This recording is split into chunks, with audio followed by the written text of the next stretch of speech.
All right, part 4, here we go. Week 11, of course. This is our review week. So we are reviewing units 3 and 4. And we are going to talk a lot about direct and indirect questions. But before we begin, I forgot this on the first 2 videos this week, so we have to do it now. Everybody, put your feet flat on the floor, shake out your arms and your shoulders, maybe do a shoulder roll or 2.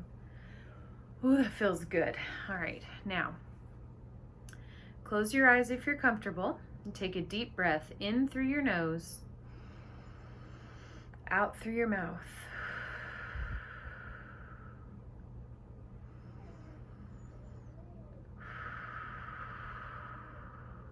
Okay.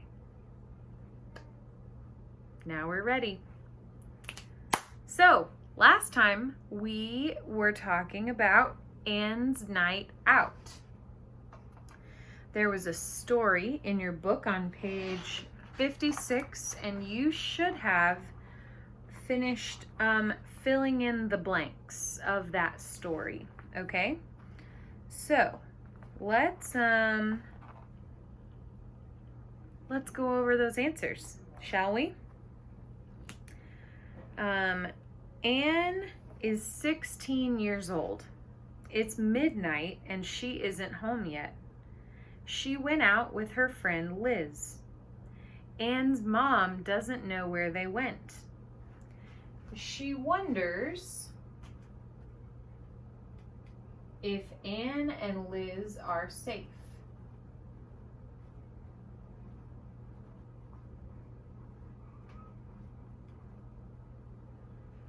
Anne's mother wants to call Liz's house, but she doesn't know what the number is.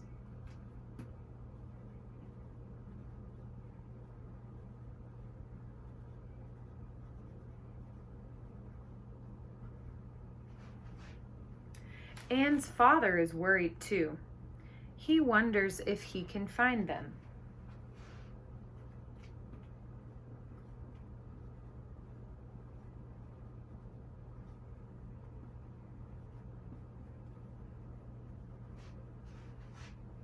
Then he hears a sound downstairs.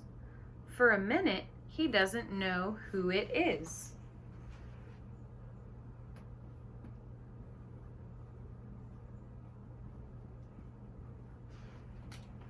It's Anne. Her father says, "We had no idea where you were, but we're glad you're home."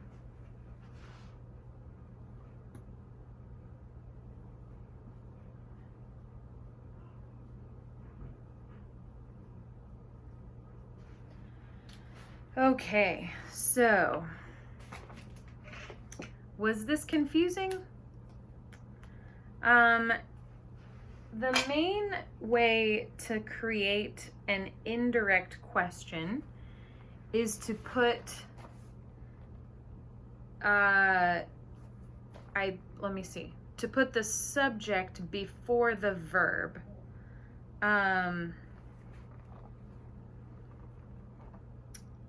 That makes it more polite. So a direct question would be,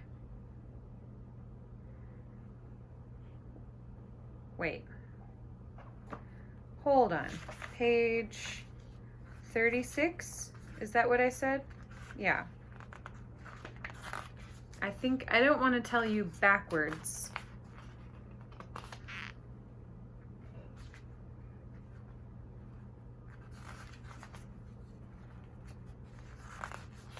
So it says,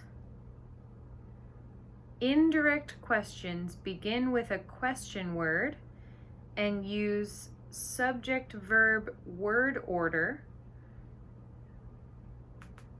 Use subject-verb word order. So actually you have the subject and then the verb instead of the verb and then the subject. Yeah, so I was right. Okay.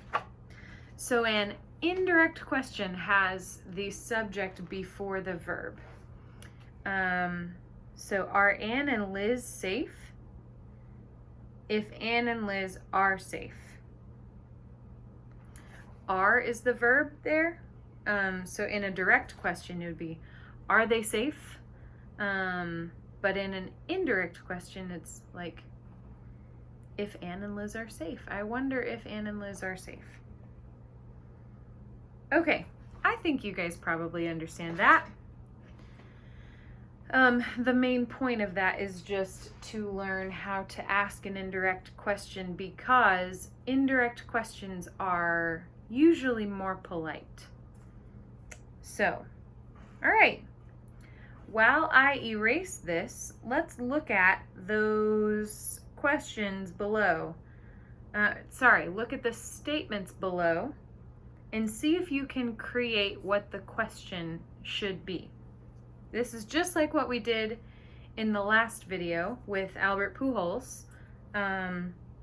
So you can do it again with these, all right?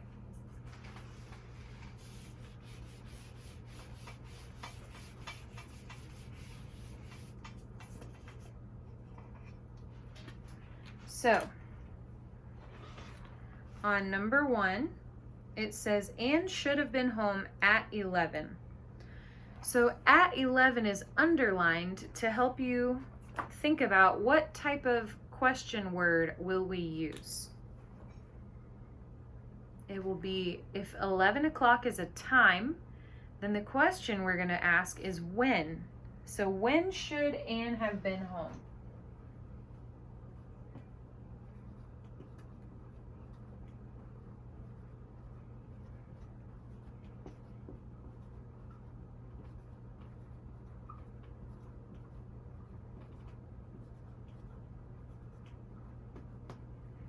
Okay, very good. Number 2, the answer is she should have called her parents. So what is the question? Her parents is underlined. So the question word we're probably going to use is who. All right. So who should Anne have called?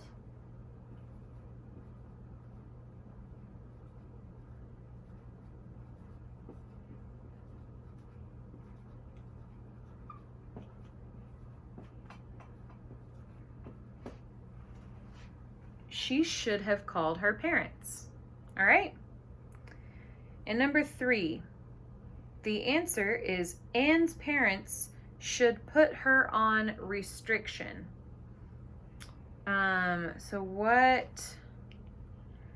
Which question word, I'm sorry, something is in my eye. Whew.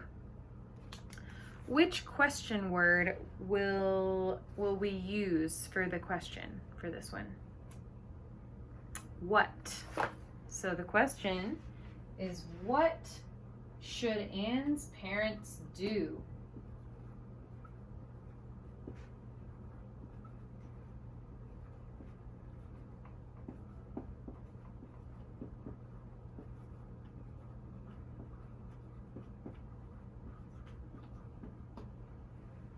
Okay, does that make sense? Wow, you really can't see it's hard to see that marker, isn't it? Maybe I will just use green from now on. Okay, so enough about that. Let's get to the pronunciation. Woo! This is the fun stuff. Okay.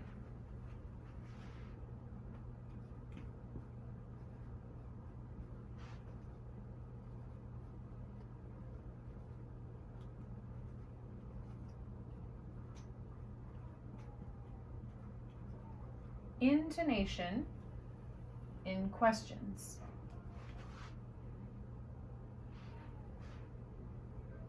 Wait a second.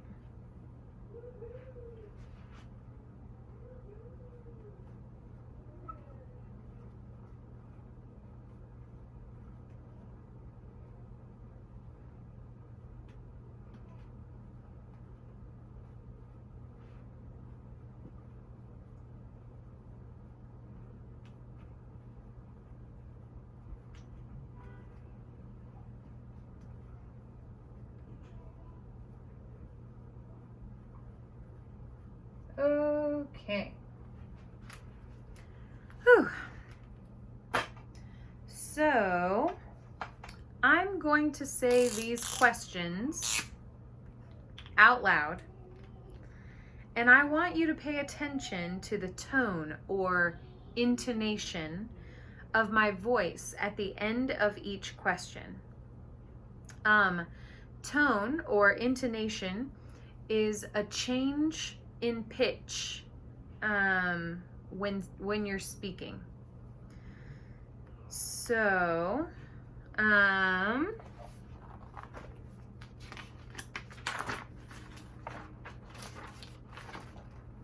let me just double check.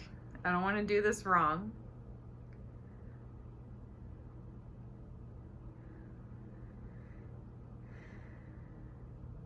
So when we are asking a direct question in English, our intonation falls. It goes down. So, how are you? How are you?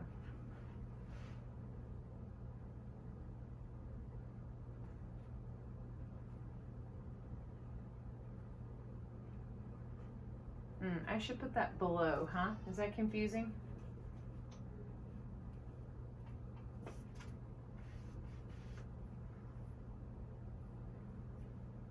How are you? Do you hear how my voice goes down? How are you? But in English, when we are asking an indirect question, our intonation rises or goes up. So, can you tell me if you did your homework?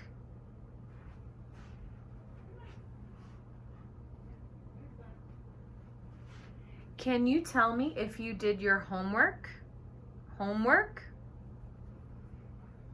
That's just how we do it. And honestly, until I was reading this to teach you all, I hadn't really noticed that is how our intonation changes when we are asking questions, different types of questions. Oh, I forgot. I can't play the audio, but I can read it for you.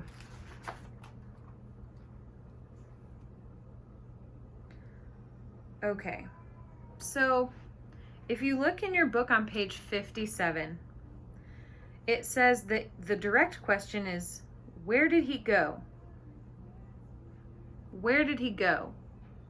Now, I will tell you, that particular question, it really depends on the context, because I would say, where did he go? And it goes up. Where did he go? Actually, if you listen closely, I think I'm saying, go. Where did he go? That's how I would ask Genesis, like, where's Genesis? Where did she go? Do you do that in Brazil? Do you talk to babies that way? I know you do. I think, okay, so the direct question, it goes down. Where did he go? Where did he go? But then an indirect question is, can you tell me where he went? Can you tell me where he went? Did you hear how my voice went up at the end? Can you tell me where he went? Okay. You, good people, can scan the QR code and listen to it for yourself, okay? Now, I'm going to read the questions on part B, and you will draw an arrow on the last word, going up or down based on my intonation, okay? So, number one, they already gave this the answer, but for example, here's number one. What does Anne do to reduce stress? Did you hear it went down? Okay. The answer is she listens to music. Number 2, why are you so tense? Why are you so tense? The answer is B, I have my driver's test today. Number 3, do you know what Rodolfo does to calm down? Do you know what Rodolfo does to calm down? He walks or jogs. Number 4, when did Ivan miss his class? He missed his class on Tuesday. Number 5, can you tell me where Andy lives? Can you tell me where Andy lives? He lives on East 5th Street. Number 6, do you know why they're always late? Do you know why they're always late? No, I don't. Okay. Do you want to hear the answers? So number 2, it went down. The intonation went down because it's a direct question. Why are you so tense? It went down. Number 3, it went up because it is an indirect question. Number 4, it went down. Number 5 went up. And number 6 went up. Okay? Now, your homework is to practice these questions on part C. Even better, make a video of yourself doing these questions with the proper intonation and send it to the WhatsApp group. And if you want more homework, you can do part D. Write 5 questions and make at least 3 of them indirect questions. Okay? All right, you guys are amazing. Keep up the good work. And thank you so much. I will see you next time. Ciao.